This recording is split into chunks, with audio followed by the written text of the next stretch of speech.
স্থাপন করে, এবারের উপরে স্থির থাকে, এরা তোমাদের অভিভাবক, তোমাদের নেতা।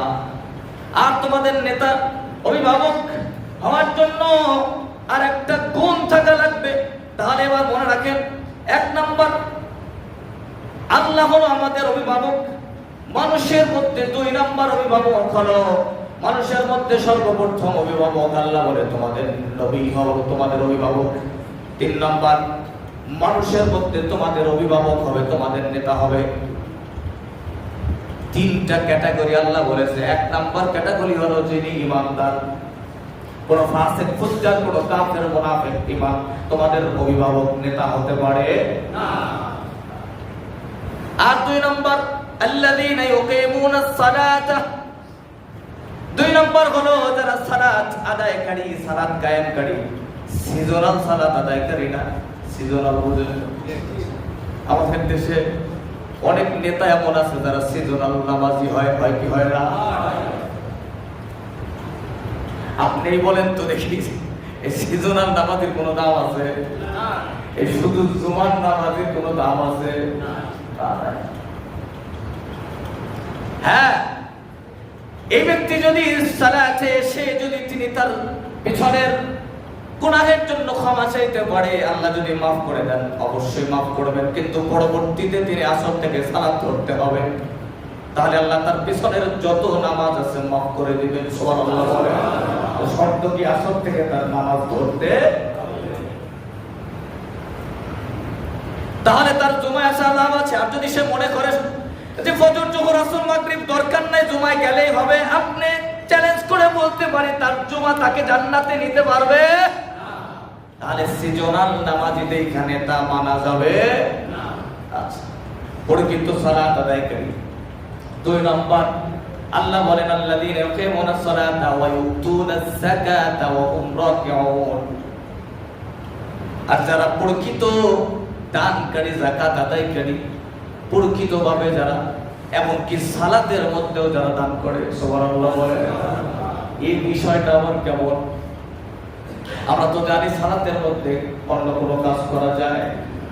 শানে নজরুল যদি পড়া হয়, তাফসীরে দেখেছি, তাফসীরে কাবীর, তাফসীরে মাফাতিহুল গায়ব, আল্লামা ফখরুদ্দিন রাজি রাহিমাহুল্লাহ উল্লেখ করেন, হযরত আলী কাররামাল্লাহু ওয়াজহা, ইসলামের 4র্থ খলিফা রাসূলুল্লাহর জামাতা, একদিন মসজিদে নববীতে সালাত আদায় করতেছেন। নামাজটা হলো নফল। কোন নামাজ? নফল। ইন দ্য মিন টাইম একটা ভিক্ষুক এসে ওই নামাজের মধ্যেই ভিক্ষুকটা আলীর কাছে বলতেছেন, আমাকে কিছু দেন, আতিনি লিল্লাহি শাইআ, আপনি আমাকে কিছু দেন, আমি অসহায়। সালাতের মধ্যে এমন ভিক্ষুক আছে না? দেখবেন সে সিচুয়েশন বোঝে না, ভিক্ষুকের কাজ যেটা সে সেটাই করে। অনেক সময় দেখা যায় যে খুব জরুরি কথা চলছে, এর মধ্যে সে বারবার সে ভিক্ষা চাচ্ছে। এই কথা বলে ঠিক কিনা? এটা তার নেচার। সে তার জায়গা থেকে সে পরিবেশ অবস্থা বোঝে না, বেদুইন মূর্খ। কিন্তু তাকে ধমক দেওয়া যাবে না। আলী রাদিয়াল্লাহু তাআলা চিন্তা করতেছে, আমি সালাত শেষ করতে করতে যদি ভিক্ষুকটা চলে যায় তাহলে তিনি কষ্ট পেতে পারেন। উনি নামাজের মধ্যেই ওনার হাতে একটা আংটি ছিল। তাফসীরে আছে, ফা নাযা আলীউল খাতিমাহু ফাআতাহু, উনি ওনার হাতের আংটিটা এভাবে খুলে ভিক্ষুকের কাছে দিয়ে দিলেন। সুবহানাল্লাহ বলেন। এখন আপনারা বলেন, নামাজের মধ্যে কাজ করবে, এটা কি নামাজ ভঙ্গ হয়েছে কিনা? নামাজে আমলে কাসির বলা হয়। আমলে কাসিরের কারণে নামাজ ভঙ্গ হয়। আমলে কাসির কি? কতটুকু, কোন কারণে নামাজ ভঙ্গ হবে? ধরেন আপনার এখানে চুলকাচ্ছে, খুবই কঠিন কঠিন অবস্থা, এখন যদি হালকা একটু চুলকারি না দিলে নামাজে মনোযোগ আসে না, তো যতটুকু দেয় একটু ডলা দেয় স্বাভাবিক হয়ে গেলে আর আমি যদি দাঁড়ায় দাঁড়ায় বুঝতেছেন তো, এদিকে তাকা, মজা লাগতেছে, চুলকে মজা লাগে কিনা খেয়ালই যায় তো নামাজে চুলকাচ্ছে, এই যে লম্বা সময় চুলকানি চলছে, আর ওদিকে ইমাম সাহেব কেরাত করতেছে, এই যে কথা কি বুঝতেছেন তো, এটা আমলের তাসির। এজন্য আমলের তাসির সেটা নয় যখন মোবাইল বাজবে, রিংটন বেজে যাবে, তখন এক হাত দিয়ে পকেটে মোবাইল ধরে তাৎক্ষণিক বন্ধ করে দেয়া, না হলে প্রয়োজনে বের করে এক টিপে বন্ধ করে দেয়া। কথা কি বুঝতেছেন তো? এতটুকু কাজ করলে আমল কাসিরের মধ্যে পড়ছে না, কারণ এটা জরুরি। জরুরি মাসআলা, জরুরি কিভাবে? যে তার মোবাইলটা রিংটনের মাধ্যমে অসংখ্য মানুষের নামাজের ব্যাঘাত ক্ষতি হয়, অনেকের খুশু খুদু নষ্ট হয়ে যায়। কি কথা বলে ঠিক না? ইমাম সাহেব কেরাতের মধ্যে ভুল হওয়ার সম্ভাবনা থাকে, মাঝে মাঝে এমন কিছু রিংটন দেয়। কথা বলে ঠিক না? একদম ডিস্কো আছে না, ডিস্কো ড্যান্স মানে না, কথা বলে না কেন? রিংটনটা কি নেবে মুসলমান, এটাও শিখে না। মুসলমানের রিংটনটা কেমন হওয়া উচিত মোবাইলে? আর দরকার কি? আমি আপনার ঘরে যখন ঢুকি এতটুকু কিন্তু খেয়াল করা উচিত না যে আমি একজন পৃথিবীর সামান্য একজন একজন শিক্ষক, একজন ভাই বোর্ডে ঢুকতে গেলে কত খেয়াল করে রাখি যে আমার রিংটন ওপেন আছে কিনা। হ্যাঁ, ভাই বোর্ডে মোবাইল বেজে গেলে তো অবস্থা বেতাল, তাকে কত আমি খেয়াল করি। হ্যাঁ, যে আমার চলাফেরা, আমার অবয়ব, আমার সবকিছু সে খেয়াল করবে। হ্যাঁ, ওই পরীক্ষকদের সামনে মোবাইল বেজে গেলে এটাও কিন্তু একটা ফেল হওয়ার সম্ভাবনা আছে। কথা বল ঠিক না? হ্যাঁ, অথচ আমি আল্লাহর ঘরে আসার সময় এতটুকু আমার খেয়াল থাকে না। কেন? মোবাইল প্রয়োজন, এটার সাথে থাকবে, সমস্যা নাই, কিন্তু ঢোকার সময় তো এটা অবশ্যই সাইলেন্ট করা থাকবে, বন্ধ না হলেও। আমার মোবাইল তো কখনো রিংটনই বাজে না, এটা একদম রিংটন কোনোদিনই বাজে না। কারণ শুধু ওই এজন্য দু একজনের রাগও করতে পারে, পরবর্তীতে বলি ভাই আমার সাইলেন্ট করা, কিন্তু ওই রিংটন দিতে যাই আবার এমন খুব ইম্পর্টেন্ট জায়গায় রিংটন বন্ধ করা মনে না থাকে, এই জন্য ওটা ভাইব্রেশন আছে শুধু। তো এটা আপনার ব্যক্তি, আপনি কিভাবে এটাকে মেনটেন করবেন আপনার বিষয়। তো তারপরেও হঠাৎ করে, যেমন আমাদের এখানে এটা একটা কি একদম শহর এবং এমন প্লেস যে অসংখ্য মানুষ স্থানীয় না, যারা বাহির থেকে নামাজে আসে, হঠাৎ করে রোগী ডাক্তার দেখাইতে আসছে, উনি তাড়াহুড়ো করে নামাজে ঢুকে গেছে, মনে নাই বাড়ি থেকে রোগী নিয়ে আসছে, তো বাড়ির মানুষগুলো টেনশনে আছে, সে আর তার হিসাব নাই ভাই। যার আপনজন অসুস্থ থাকে তার ওই খেয়ালটা থাকে না, এখন নামাজের টাইম নাকি, কথা বলে ঠিক না? তো উনি তো কল দিবেই যে কি অবস্থা হইল, রোগীর অবস্থা কি, খোঁজ খবর নেওয়ার জন্য কল দিছে, রিংটন বাজতেই পারে। হ্যাঁ, এখন আপনি ওই কেন রিংটন বাজলো, ওই জন্য সালাম ফিরানোর সাথে সাথে আপনারা চলতে আস্তাগফিরুল্লাহ, আর আপনারা সবাই মিললে করে করে ঝাড়ি মারা শুরু করে দেন। পুরো মসজিদের পরিবেশটা আগে যতটুকু ছিল তার সাথে ভালো আছে না খারাপ আছে? উচিত ছিল ওনাকে আস্তে এটা জানা, এটা বোঝানো, এ কথা বলে ঠিক না? এই মানুষটা যদি এই লজ্জায় কইরা উনি যদি আর মসজিদে নাই আসতে চায়, মসজিদে ঢুকি না, আজকের একটু ঢুকলাম, ঝাড়ি খাইলাম, এইরকম এই প্রত্যেকটা মানুষের ব্যক্তিত্ব আছে না নাই? এটা ইসলাম তো না। যেখানে মসজিদের মধ্যে ইহুদির বাচ্চা প্রসাদ করছে, হযরত ওমর বলেন একটু শেষ করে ফেলি, আল্লাহ রাসূল ইহুদিকে ডেকে বলছিল, ভাই তুমি এখানে যে কাজটা করলে এটা ঠিক হয় না। সুবহানাল্লাহ বলেন, এটা উচিত। আপনি বলবেন ভাই একটু নামাজের পরে একটু বসেন, আপনার সাথে একটু কথা আছে, আপনি বলার দরকার না, আপনি তো আমার কাছে নিয়ে আসেন, আমি তার একটু বোঝাই দেবো, দেখবেন উনি আর জীবনে এই কাজটা করবে। ফট করে আপনারা সবাই মিললে ঝাড়ি মারা শুরু করে দেন, অথচ আপনি জানেন না ওই মানুষটা তার সমাজে একজন বড় বড় ব্যক্তিত্বপূর্ণ হতে পারে, কি পারে কি পারে না, ভুল করে ফেলেছে। এটা এই জন্য আমাদের সবারই শিক্ষা গ্রহণ করা দরকার। এটা গেল এই জায়গায়। আর যদি কারো এভাবে রিংটন বেজেই যায়, খবরটা আপনি বেশি সুফিগিরি কইরা যে হারে আমি কি করবো, নামাজ আমার কাছে অনেক বেশি, এই সুফিগিরি করে রিংটন বন্ধ করবেন না, এটা না। এই জন্যই অন্যের নামাজকে রক্ষা করার জন্য রিংটনটাকে বন্ধ করে দিতে হবে। তাহলে এতটুকুর মধ্যে যতটুকু যে কাজ করলে দ্রুত বন্ধ করা যায়, তার মানে এতে নামাজ ভঙ্গ হবে না। তাহলে আমাদের কাছের কি, আমলে কাসির হলো যে আপনি নামাজে দাঁড়ায় দাঁড়ায় ঘড়ির দিকে তাকাই গেছেন, মাঝে মাঝে একটু পর পর মাঝে মাঝে কি ঘড়ির দিকে তাকাচ্ছে। আছে অনেকে আছে বিভিন্ন দিকে তাকায়, কেউ ভাই না আমার তাদের জন্য আমার কথা বলো। আছে ট্রাই তারা তাকায় সেদিকে, আবার অন্য কেমন নামাজ পড়ে এগুলো দেখে, ওদের দরকার নাই। আর একজনে কেমনে নামাজ পড়ে কার কি ভুল হয়েছে সেটা আপনি কেমনে দেখেন নামাজের মধ্যে? আপনি নামাজের মধ্যে দেখেন কেমনে? আল্লাহ আমাদেরকে সহিহ দান করুন, বলেন আমিন। তাহলে কোনটা একই কাজ, বারবার চুলকানো, বারবার চুলকানো না। কিছু মানুষ নামাজ পড়তে চায় চুলকানো, একই কাজ বারবার করে আমলে কাজ। আলী রাদিয়াল্লাহু তাআলা কি করলেন, ওনার হাতের আংটিটা উনি ফট করে খুলে দিয়ে দিলেন। এটার মাধ্যমে নামাজের ক্ষতি হয় না। ইহুদি বেদুইন মূর্খ ফকির বের হয়ে যাচ্ছে, অলরেডি রাসূলুল্লাহর কাছে জিবরাইল আমিন হাজির, অলরেডি আয়াত নাযিল হয়ে গেছে হযরত আলীর পক্ষে। সুবহানাল্লাহ বলেন। এটাই হলো আয়াত নাযিল হয়ে গেল,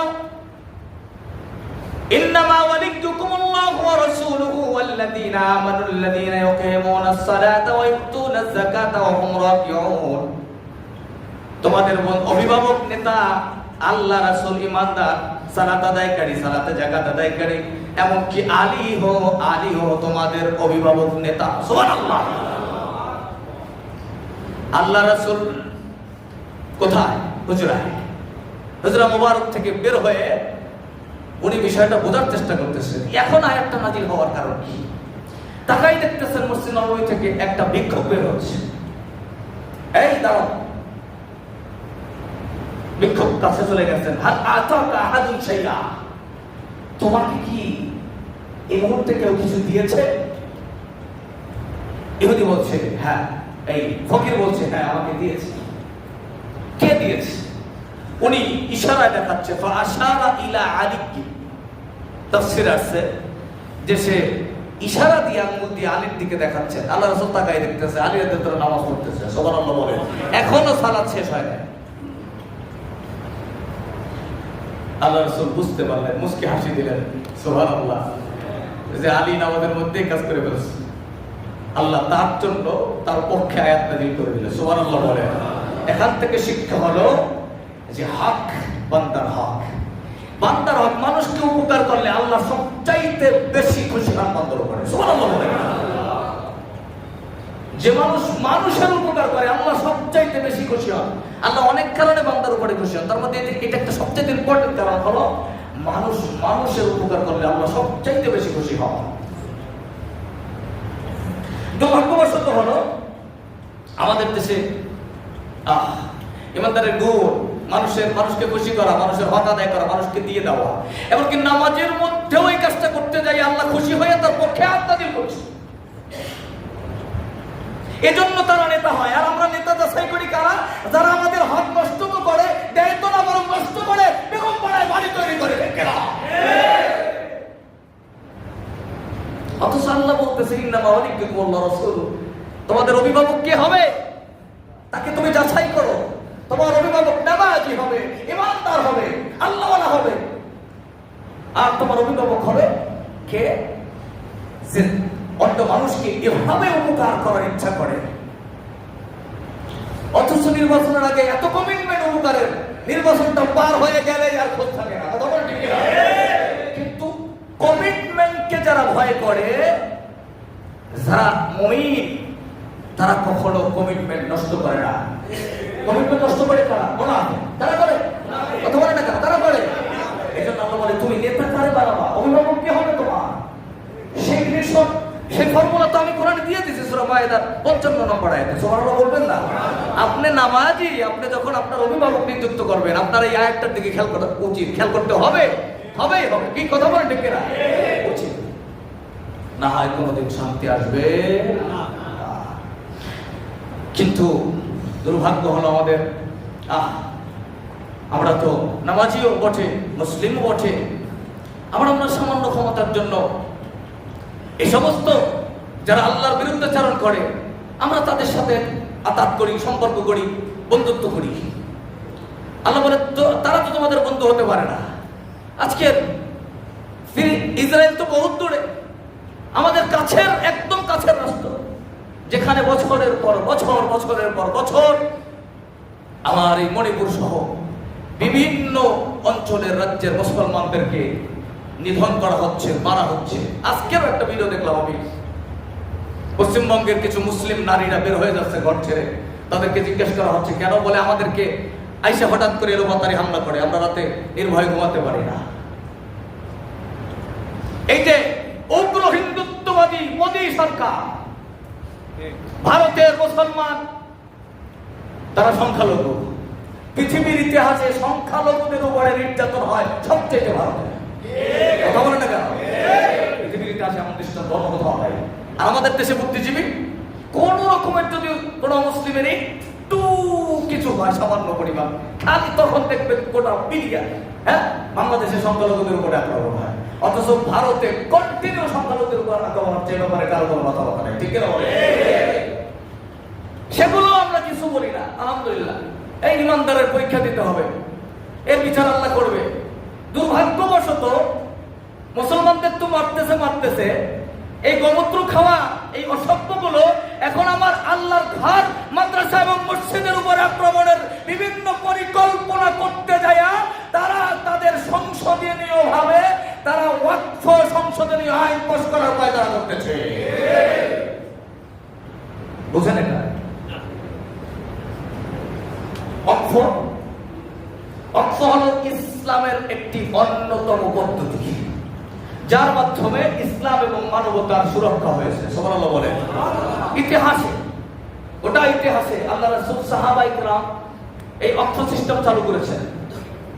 অসংখ্য সাহাবীরা তারা ওয়াকফ করে দিয়েছেন। ওয়াকফের মাধ্যমে কি হয়? ওয়াকফের মাধ্যমে ইসলামের সুরক্ষা হয়, ইসলামের বিজয় হয়।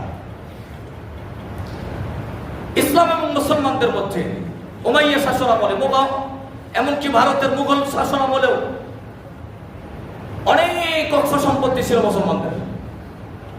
অক্ষ হলো যে আপনি কোন জায়গা, কোন জমি, এটা দ্বীনের জন্য, ইসলামের জন্য কেউ যদি দান করে, ওটাকে এমন ভাবে দান করে দিতে হবে, অক্ষ করে দিলে, লিখে দিলে তার মধ্যে ওই দাতার কোন কর্তৃত্ব, নেতৃত্ব, এমনকি 50 বছর, 100 বছর, 200 বছর, 500 বছর পরে ওই দাতার কোন আপনার অধীনস্থ কোন ওয়ারিস এসে ওখানে দাবি করতে পারবে না। এটাকে বলা হয় ওয়াকফ। ওয়াকফ সম্পত্তি, এটা ইসলামী নীতিমালা সিস্টেম। এজন্যই মাসআলা হলো যে সচরাচর মসজিদগুলোকে ওয়াকফ করে দিতে হয়। ওয়াকফের পদ্ধতি হলো যখন ওয়াকফ করে দেওয়া হবে তখন এর একজন মুতাআল্লি হবে, এর ভিন্ন মুতাআল্লি হবে, ভিন্ন অভিভাবক হবে, যারা এগুলোকে এই দ্বীনি প্রতিষ্ঠানগুলোকে পরিচালনা করবে। কিন্তু যিনি দাতা তিনি আল্লাহর জন্য দিয়ে দিবে, তার কোনো অধিকার সেখানে থাকবে না। এমনকি মসজিদে একজন দাতা, তার কয়েক পুরুষ পরে একজন ছেলে আছে, ওটা হলো একটা গুন্ডা মাস্টার। ও যদি আইসে বলে যে আমার অমুক দাদার জমি আমার সভাপতি বানাইতে হবে মসজিদের, ইসলাম বলে এই কোনো সুযোগ নাই, ঘাট ধাক্কা দিয়ে বের করে দাও। ওটাকে বুঝছেন? এটা হলো এর মাধ্যমে কি হলো? এর মাধ্যমে মসজিদ নিরাপত্তা হলো। এই অর্থ যদি না করা হইতো তাহলে ওই যে পরের যে চোর, ওই যে কয়েক পুরুষ পরে যে গাঁজা খট্টা, ও আইসা মসজিদটারে বেঁচে খাই ফেলতো। ঠিক কিনা বলেন? আপনাকে বুঝতেছেন তো? অর্থ বুঝছেন? এবার আপনারা বলেন অক্ষ সিস্টেম এটা কি ভালো না খারাপ? আপনারা বুঝতেছেন তো কথাটা? মুঘল আমলেও এভাবে অক্ষ সিস্টেম ছিল। ব্রিটিশরা লাখেরাজ নামে, লাখারাজ আরবি শব্দ, লাখারাজ, যে জমির কোনো খারাজ নাই, খাজনা নাই, এই অক্ষ জমির খারাজ নাই, খাজনা নাই। ব্রিটিশ আমলে এমন পাশ হইল যে লাখেরাজ জমি বাজেয়াপ্ত হবে, চিরস্থায়ী বন্দোবস্ত। আপনারা জানেন যারা একটু পড়াশোনা, এই চিরস্থায়ী বন্দোবস্তের নাম দিয়া ব্রিটিশরা তৎকালীন অর্থ সম্পত্তি সব নিয়ে গেছে। এই তাদের পরে, মোগল সম্রাটের পরে এতদিন পর্যন্ত ভারতে অর্থ সম্পত্তি মুসলমানরা একটু করে দিনের জন্য বিভিন্ন মাদ্রাসা মসজিদের সম্পত্তি অর্থ করে দিয়েছে। এটা একটু না, কয়েক লাখ বিঘা হ্যাঁ 11 লক্ষ কি একর, 11 লক্ষ একর এভাবে, হ্যাঁ এটা ঠিক আছে। তো ধরেন কম বেশি হতে পারে। 11 লক্ষ একর জমি অক্ষ সম্পত্তি, মুসলমানের সম্পদ। সুবহানাল্লাহ বলবেন না? এখন হিন্দুত্ববাদী উগ্র সরকার মোদির লোভ লাগছে, এগুলো সংশোধনী আইন, এটা করতে পারলে এই 11 লক্ষ সম্পত্তি নষ্ট করতে পারবে, নিতে পারবে না। এত বড় কথা না, এর মাধ্যমে মসজিদকে ভাঙতে পারবে, বাবরি মসজিদের মতো, ঠিক না? কি বলবে যে এটা আমাদের সম্পত্তি, এটা লাগবে, এটা রাষ্ট্রীয় কাজে লাগবে, ভেঙে দাও। এছাড়াই যারা মসজিদ ভাঙতে পারছে তারা তো আরো পারবে, কথা বলে ঠিক না? এরপরে মাদ্রাসাগুলো উৎখাত করে দিবে, রাষ্ট্রীয় সম্পদ, মাদ্রাসাগুলো উৎখাত করে দিবে, ইসলাম থাকবে না। এই ইসলামকে মুছে দেওয়ার সূক্ষ্ম ষড়যন্ত্র চলছে। আলহামদুলিল্লাহ বলেন, আলহামদুলিল্লাহ। গোটা ভারত, বাংলাদেশ সহ এর বিরুদ্ধে মুসলমানদের ঈমান দিয়ে পুরস্কে উঠেছে। কত আমরা দেখছি, আমাদের মায়েরা বোনেরাও নামছে রাজপথে যে আমার মুসলমান ভাইদেরকে মেরেছো, গুলি করেছো, তোমার হাত রক্তে রঞ্জিত হয়েছে, আমরা ছাড় দিয়েছি, কিন্তু আমার মসজিদ, আমার মাদ্রাসার উপরে হাত দিলে হাত ভেঙে ফেলা হবে, ঠিক কিনা বলেন? এখানে আমরা কাউকে ছাড় দেব না, সেটা যে ভূমিরই হোক, যে সমাজেরই হোক, যে রাষ্ট্রেরই হোক। আল্লাহর ঘরের উপরে আক্রমণ করলে তার সাথে আমাদের কোনো সম্পর্ক থাকবে? আলহামদুলিল্লাহ এখন পর্যন্ত আদালতে এটা স্থগিত হয়েছে, আইনটা এটা স্থগিত রয়েছে। আমরা আশা করছি এটা যেন সামনে আর না আগায়, কথা বলেন ঠিক না? আল্লাহ আমাদের সহিহ উদ্ধার করে করল, আমি যারা আল্লাহ এবং রাসূলের বিরুদ্ধাচরণ করে তাদের সাথে মুসলমানের কোনো সম্পর্ক, এটা ঈমানের দাবি। খুব ভালো করে বোঝেন, এটা ঈমানের দাবি। ঈমানের দাবি, ঈমানের দাবি কি? ঈমানের দাবি হলো এটা, আল্লাহ বলেন যে লা তাজিদু কওমান ইউমিনুনা বিল্লাহি ওয়াল ইয়াউমিল আখির ওয়া ইয়াদুনা মান হাদাল্লাহু ওয়া রাসূলাহু ওয়াল্লাযীনা ওয়ালাউ কানু আবাআহুম আও আবনাআহুম আও ইখওয়ানাহুম আও আশীরাতাহুম উলাইকা কাতাবা ফি কুলুবিহিমুল ঈমান ওয়া আইয়াদাহুম বিরূহিম মিন ওয়া ইউদখিলুহুম জান্নাতিন তাজরি মিন তাহতিহাল আনহারু খালিদিনা ফিহা রাদিয়াল্লাহু আনহুম ওয়া রাদু আন উলাইকা হিজবুল্লাহ আলা ইন্না হিজবাল্লাহি হুমুল মুফলিহুন। আল্লাহ পাক স্পষ্ট সূরা মুজাদালা 22 নম্বর আয়াতে আল্লাহ পাক ঘোষণা করেন যে তোমরা দেখবে না যে যারা ঈমানদার, যারা আল্লাহ এবং তার রাসূলের উপর ঈমান আনে, তারা আল্লাহ এবং তার রাসূলের বিরুদ্ধাচরণ যারা করে তাদের সাথে তারা বন্ধুত্ব করে, এটা তোমরা দেখবে না, কখনো না। ঈমানদাররা, পরিচিত ঈমানদাররা কখনো কখনো ক্ষমতার লোভে, পাওয়ারের লোভে আল্লাহ এবং তার বিরুদ্ধাচরণকারীদের সাথে কোনো সম্পর্ক করবে না, পারে না। যে করবে তার সাথে আমার কোনো সম্পর্ক নাই, তার বিরুদ্ধে আমি সবার আগে কথা বলবো, কারণ আল্লাহর কাছে সেটা। কথা কি বুঝতেছেন তোরা? কি কোরআন করতেছেন আপনারা? আল্লাহ বলছে তোমরা দেখবে না যে আল্লাহ এবং তার রাসূলের উপরে যারা বিশ্বাস স্থাপন করে তারা কখনো আল্লাহ এবং তার রাসূলের বিরুদ্ধাচরণকারীদের সাথে সম্পর্ক করে। যে করে সেই ঈমানদার না। তাহলে যে করবে আমি তার বিরুদ্ধে মুমিন হিসাবে আগে হুঙ্কার দিব, ঠিক না? বলে মনে রাখবেন কথা, সাবধান।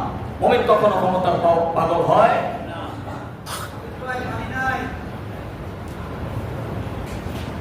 সম্মানিত ভাইরা আমার, হযরতে হুযায়ফা, আব্দুল্লাহ বিন হুযায়ফা রাদিয়াল্লাহু তাআলা রোম সম্রাটের আমলে বিশাল একটা যুদ্ধ, ওমর রাদিয়াল্লাহু তাআলার আমলে হুযায়ফাকে নেতৃত্ব দিয়ে পাঠাইছে, হুযায়ফাকে আমির বানায় পাঠাইছে রোম সম্রাটের কাছে। বিশাল পাওয়ারফুল তৎকালীন পরাশক্তি, ধরেন আমেরিকার মতন পরাশক্তি, এরকমের যাদেরকে পরাশক্তি মনে করা হয়, এদের বিরুদ্ধে তো এক পর্যায়ে ঘোষণা করলো যে জয় পরাজয় পরের কথা, মুসলমান যেখানে পাও গ্রেফতার করে নিয়ে আসবা এবং মারা না, জীবিত নিয়ে আসতে হবে। হ্যাঁ, শোনা হয়েছে, দেয়া হয়েছে। রোম সম্রাট বলছে যে জীবিত নিয়ে আসবা। আলহামদুলিল্লাহ সবাই ধরে ধরে যেখানে যা মুসলমান পাইছে জীবিত গ্রেফতার করছে, গ্রেফতার করে সামনে হাজির করা হয়েছে। রোম সম্রাট বলছে এই তোমাদের মধ্যে আমির কে, তোমাদের দলপতি কে? তো একটা যুবক দাঁড়ায় গেছে, বলছে আমি। তোমার নাম কি? বলে আব্দুল্লাহ ইবনে হুযায়ফা। সুবহানাল্লাহ বলেন। তো বলে আসো, মুস্কি হাসি দিয়ে বলছে আমার কাছে আসো। কাছে নিয়ে গেলেন। তো কাফেররা খুব রাগ করছে, ওর দলের লোকেরা রাগ করতেছে, আরে শত্রুকে এত কাছে বসায় কেউ, কিন্তু কাছে বসাইয়া এবার বলতেছে, শোনো তুমি তো দলপতি, ওরা জানে যে দলের নেতাকে যদি কাভার করা যায় তাহলে কর্মীরা এমনি। দলপতিরা বলতেছে, প্রথম অফার 1 নম্বর হলো তুমি ইমাম ছেড়ে দাও, ইমাম ছেড়ে দাও, আমার কাছে আসো, আমি তোমাকে 1 নম্বর আমার সবচেয়ে সুন্দরী মেয়েটার বউ বানাই দেবো তোমার। 2 নম্বর হলো এখনই এই মুহূর্তে গোটা রোমের অর্ধেক সম্পত্তি তোমার দিয়ে দেবো, আর আমি মারা যাওয়ার পরে গোটা রোমের সম্পত্তি তুমি পাবা এবং গোটা রোম সাম্রাজ্যের অধিপতি তুমি হবা। আব্দুল্লাহ ইবনে হুযায়ফা উনি বলছে, আপনি যদি আমাকে গোটা পৃথিবী লিখে দেন, গোটা পৃথিবীর সব সুন্দরী মেয়েকে আমার বউ বানাই দেন, আমি ইমাম ছাড়বো না। সুবহানাল্লাহ বলবেন না? এটা ইমানের দাবি। কি এটা? কি ইমানের দাবি? এই দাওয়াত, এই মেসেজ সবার কাছে পৌঁছে দিতে হবে, প্রত্যেকটা মানুষের কাছে। এটা আমাদের ইমানের দাবি। তাহলে কাজ হইল না 1 নম্বর অফারে যখন কাজ হয় না তখন একটু শাস্তি দেওয়া শুরু হয়। কি হবে? বন্দি করে দাও, এর খাবার বন্ধ, 1 সপ্তাহ পর্যন্ত কোনো খাবার নাই। সুবহানাল্লাহ বলেন। না খেয়ে বেঁচে আছে না মরে আছে দেখার সুযোগ নাই। এক পর্যায়ে কি করবে? 1 সপ্তাহ পরে অর্ডার হলো তার জন্য মদ এবং শুকরের গোশত নিয়ে যাও। এক ডাক্তার সাহেব নিয়ে গেছে, যে তাকে মদ এবং শুকরের গোশত বলছে, যেটা আপনার জন্য, এটা হলো মদ, এটা হলো শুকরের গোশত, আপনি খান। 1 সপ্তাহ ক্ষুধার্ত ক্লান্ত শ্রান্ত, বুঝেন ইমানের দাবি। যখন খাওয়ার জন্য অফার করছে, আব্দুল্লাহ ইবনে হুযায়ফা লাথি মারছে, এগুলো আমার জন্য হারাম, নিয়ে যা। সুবহানাল্লাহ বলবেন না? ওরা জানে যে ইমানের দাবি, ইমানদারকে অফার গ্রহণ করাইতে হইলে হারাম ঢুকাইতে হবে। কি ঢুকাইতে হবে? হারামের কারণে ইমানদারের ইমানের স্পিরিট দূর হয়ে যায়। এজন্য ইমানদার বহুত আছে, নামাজ পড়ে, কিন্তু প্রকৃত ইমানের স্পিরিট তার মধ্যে হারামখোর, সুদখোর। ঠিক না বলে? আল্লাহ বলে যে ইমান হারামের মাধ্যমে, হারাম যারা গ্রহণ করে তার আমল কবুল হয়। এজন্য ওরা জানে যে হারাম ঢুকাইতে হবে। এজন্যই ওই যে অফারটা যেন গ্রহণ করে, ইমান যেন দুর্বল হয়, ইমান দুর্বল করার জন্য হারামকে ঢুকাই দিয়েছে। কিন্তু প্রকৃত ইমানদার হারাম গ্রহণ করে না, ক্ষুধার যন্ত্রণা। এরপরে দেখছেন, আইনে তো কাজ হবে না, একটা ডেক, আগুনের ডেকের মধ্যে গরম উত্তপ্ত তেল, আমি সংক্ষেপে বলতেছি, সেখানে হুযায়ফাকে দাঁড় করা, আব্দুল্লাহ ইবনে হুযায়ফাকে দাঁড় করানো হয়েছে। বলা হয়েছে যে জেলখানার মধ্যে থেকে একজন মুসলিম কয়েদিকে নিয়ে আসো। কয়েদিকে নিয়ে আসে আগুনের মধ্যে, আপনার গরম তেলের মধ্যে ফেলার সাথে সাথে পুরা হাড্ডি থেকে গোশতগুলো একদম খসে করে পড়ে গেছে। শাহাদাতে রোমিও সুদা পান করলেন। আব্দুল্লাহ ইবনে হুযায়ফা তাকাই তাকাই দেখতেছে, বলে এবার তোমাকে ফালানো হবে, এখনো সুযোগ আছে, ইমান ছেড়ে দাও না। যখন তাকে বাধা হচ্ছে ফালানো হবে, উনি এখন কান্না শুরু করছে। এবার রোম সম্রাট মনে করছে একটু ভয় ঢুকছে, মনে হয় কাঁদতেছে। বলে কাঁদতেছো কেন? আমার অফারটাকে গ্রহণ করলেই তো হয়, কান্নার দরকার নাই, তোমার বাঁচাই দেবো। বলে আমি এজন্য কাঁদি না, তুমি তো বোকা, তুমি তো ইমানদারের স্পিরিট বুঝবা না, ইমানের দাবি বুঝবা না, তুমি বোকা, এজন্য তুমি এই কথা বললা। বরং আমি কাঁদি এজন্য যে আমার হায়াত একটা, এই একটা হায়াত একবার দিয়ে দিব, শহীদ হয়ে যাব।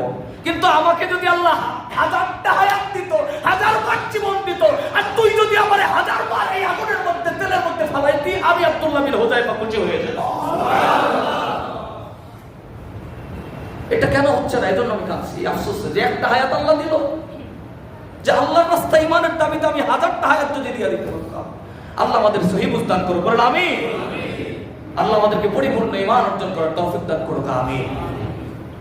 ওয়া আখির দাওয়ানা আলহামদুলিল্লাহি রাব্বিল আলামিন। আসসালামু আলাইকুম ওয়া রাহমাতুল্লাহি ওয়া বারাকাতুহু। যাদের সুন্নাহ বাকি কবর জুমা আদায় করে নেয়।